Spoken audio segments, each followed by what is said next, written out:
لە زاخۆ یادی شەهیدبوونی عەقید یوسف کۆچەر کرایەوە کە ساڵێک لەمەوبەر و لە ڕۆژێکی وەکو ئەمڕۆدا لە زومار و لە شەڕی دژی تیرۆریستانی داعش شەهید بوو.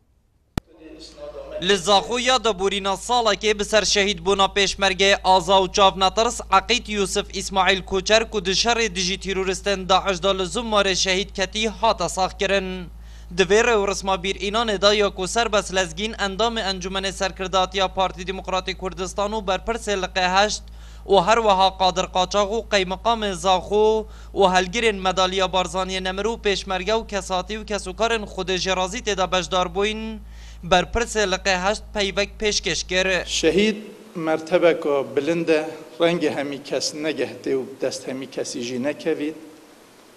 û ez dibêjim şehîd gelek emrî gelek û gelek pitir diben ji evê ku emrê Xwedê mirin yan nexweşiya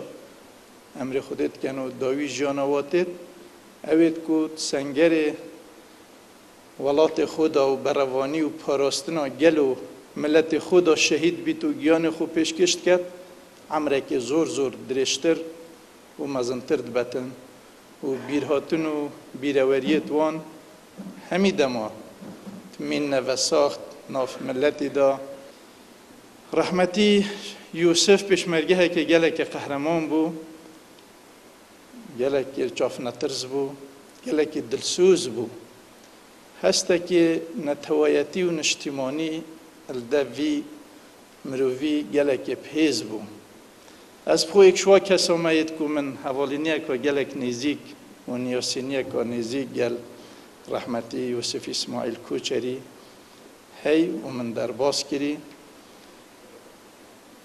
Niyasîniya me bû kak Yusufê rehmetî di zivirî te sala 82 Her di vê rewresmê da Qadir Qaçax sererayî ku pesnamêrxasiya şehîdî kirî hozanek jî pêşkêş kir. Heybetî me çerx dûf çerxê hat û bûrî giyaw darûbarê Kurdistanê nawergirit rengê sûrî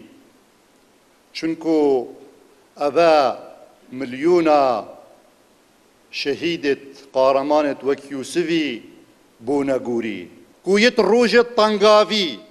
کریارت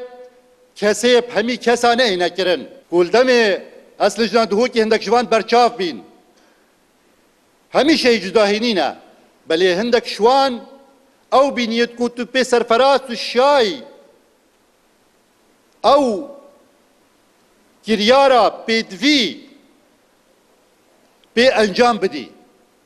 وەک شوانە ئەف شەهید یوسف li dîvra filmekê dîkumentî jî li Dorjiyan û xebata şehîd Eqîd Yusuf Koçer hate nimayişkirin û li dawiya rêwresmê da jî Elî Mistafayê navdar bi babê zêrevanî pêş binemala xwedêjêrazî ve supasiya amadebûyan kir û belên da li ser rêbaza partî û barzanî berdewam bin. Bi heqîqet em li du ala ve serferazên li bêpirsê êk jê em wek xelkê Zaxo hemî şoreş û serhildana û taybetî li vî şerê vê domahîkê yê hatî ferskirinê li ser me û ku ew berxwedan û çalakî û zîrekiya xelkê Zaxo dijî ne mirova dijî evê ne insanetiyê û dijî insanetiyê ew berhengarî û qurbaniyet xelkê Zaxo şoreş û serhildana û vî şerê domahîkê dayîn paşî jî وەکو بنەماڵ ئەم سەرفەرازن ئەف شەهیدê xwe yê qehreman ئەم sozê jî بۆ rêbaza pîroz û serok Mesûd Barzanî din ku em dê her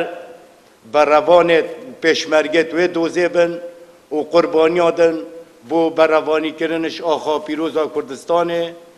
û carek dî dubare ez sopasiya we hemiyat dikim. Ji hejî amajepêkiriniya şehîd Eqîd Yusuf Koçer êk ji wan piledarên pêşmergeyî bû li ser demê şoreşa Gulanê da ji navûdengiyên xwe bi mêrxasî û çelengiyê tomar kirbû. Di gel hatina teroristên Daeş navhatî xêzana xwe li welatê Holanda bi cih dihêlitin û di zivirî te vebû herêma Kurdistanê ji ber ku dizanitin herêm pêtivî qurbanîdanê heye da ku aramî û tenahiya wê bête parastin lewma wekû fermandeyekê pêşmergan di hejmareka şerên giring da dijî teroristên Daeş dicengîtin تاکو زمار ده ایتا رزگار کرن جدست تیرورستان اول روژا 4/11/2014 جه انجام پقیناتین یکی لزماره شهید دبیتن. شهید بوناوی پیشمرگی ناودنگی خوانتن لسر آسته هریما کردستانه بلکو لسر آسته ولات هولندا و اوروپا جی ناودنگی تومار کرن. آزاد جهور کردستان تیوی